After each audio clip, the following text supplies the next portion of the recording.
Let's just get right into this explainer. Look around. We are living in a culture that is absolutely obsessed with this fantasy of a completely stress-free life. We're aggressively marketed this delusion that if we just buy the right supplements or meditate hard enough or escape to the perfect beach somewhere, we'll finally unlock this frictionless existence.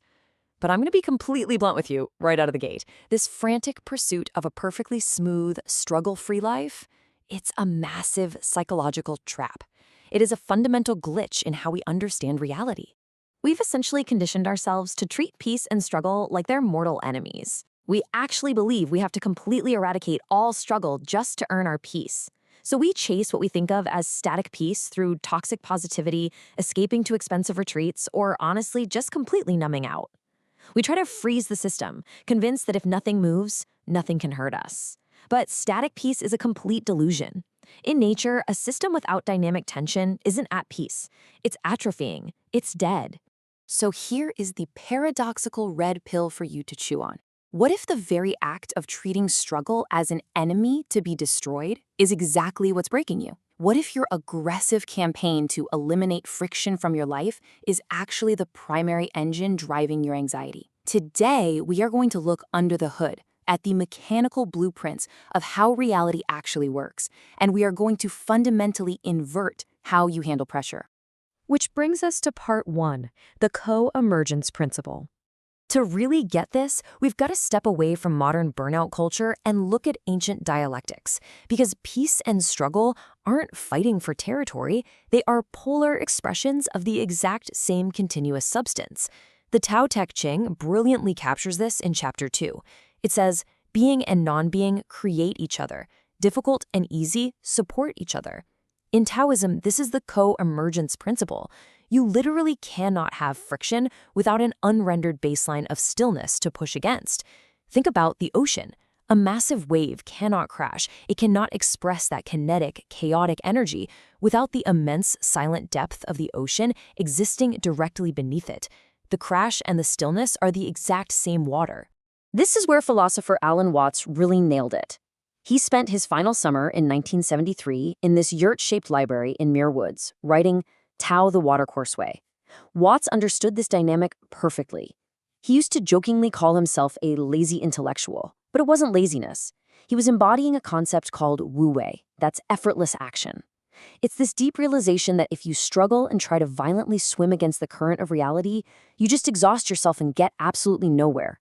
But if you align with the current, you get the full force of the river behind you. You don't eliminate the river's power, you ride it. And we can actually map this ancient mechanic right onto the modern day through Dudeism and this brilliant concept of abiding. Abiding is basically the practical application of Spinoza's determinism. It's the understanding that the universe is just this singular unfolding process governed by natural law. The Dudeist knows that sometimes you eat the bear and sometimes the bear eats you. You take the strikes and the gutters with the exact same baseline equanimity. Because the good and the bad are inherently linked, the absolute most rational response is to stop trying to artificially steer the universe. Stay deeply grounded while it unfolds around you. That pressure at work or the chaos in your day isn't a glitch in the matrix. It's just the bear. And you can abide right through it. All right, let's move to part 2, the divided perception. So if logically we know about this natural flow, why do our brains constantly glitch out and reject it? Well, it comes down to neurological mechanics, specifically psychiatrist Iain McGilchrist's hemispheric model. He maps out 2 fundamentally different versions of the world running in our heads. On the right, we have the master, the right hemisphere. It perceives the organic, living ecosystem. It totally understands context, flow, and how peace and struggle are interconnected. But on the left, we have the emissary. The left hemisphere is narrow, it's focused and highly reductive. The left-brain emissary isolates struggle as an existential error, a massive threat that it has to eliminate right now through brute force control. And here is exactly how that emissary completely sabotages us. The human mind demands a coherent meaning structure just to survive. So when unpredictable friction hits, when reality inevitably refuses to fit into the left brain's rigid little boxes, it triggers pure existential terror. To shield itself, the emissary clamps down. It tries to force self-control upon itself. Alan Watts actually pointed out the total madness of this, calling it the trap of checks checking the checks. It becomes this exhausting, paralyzing, infinite feedback loop of anxiety, where you are burning all your energy just trying to control your own control mechanisms. Now, historically, some people actually recognized this left-brain tyranny and went to absolute extremes to shatter it. Enter the holy fools. Think of the Eurodive Russia or the Stalites of the Byzantine Empire. These were ascetics who utilized extreme, socially unacceptable, frankly seemingly insane behavior. And they did it precisely to mock and dismantle the rigid left-brain societal codes of their time.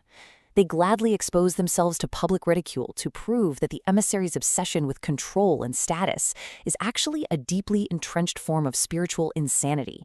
Let's crack this open even further in Part 3, the 0/1 engine of existence. We need to look at the mechanical framework of how reality actually renders itself.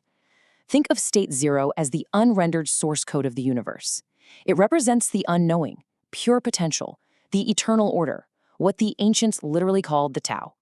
In this state, time does not exist. It consists of energy vibrating so incredibly fast that it is practically at rest. This is absolute, unmanifested stillness, the infinite cosmic void of possibility before a single thing is actually decided or rendered. Now contrast that with state 1. State 1 is knowing. It is manifestation, physical matter, and articulated action. It is the fully rendered reality. The 1 is created when that intensely high-frequency energy of the 0 slows its vibration down to take on stable physical form. And here's the kicker. The moment you constrain that infinite potential into a definitive shape, you create matter, and inherently you create friction. State 1 is where we actually live out our physical, messy, beautiful lives. So, how do we operate this machine? That's Part 4, the sovereign inversion. This is your operational blueprint for transmuting that inevitable friction into grounded power. It all comes down to a simple formula for self-governance. 3P equals S. P stands for pressure. That is the inevitable constraints of your personal, private, and professional life. The financial stress, the societal dogma, the daily friction. When those external pressures crush and dominate you, you are trapped in lowercase s, the diminished self. You are reactive, fragmented, feeling powerless. The ultimate goal is capital S, the sovereign self. This is where you become the absolute master of active readiness. And the tool to shift from diminished to sovereign is metanoia, an old Greek term that simply means change your mind. It's the conscious, deliberate will to pull your attention away from that reactive pendulum and anchor it firmly onto your higher self. Look at how the left-brain emissary tries to deal with pressure. It tries to build a concrete dam. It sets up these rigid, dogmatic rules to hold back the chaos. But we all know what happens under massive, unpredictable pressure. A concrete dam cracks and it shatters. The sovereign self, on the other hand, operates exactly like a living wetland.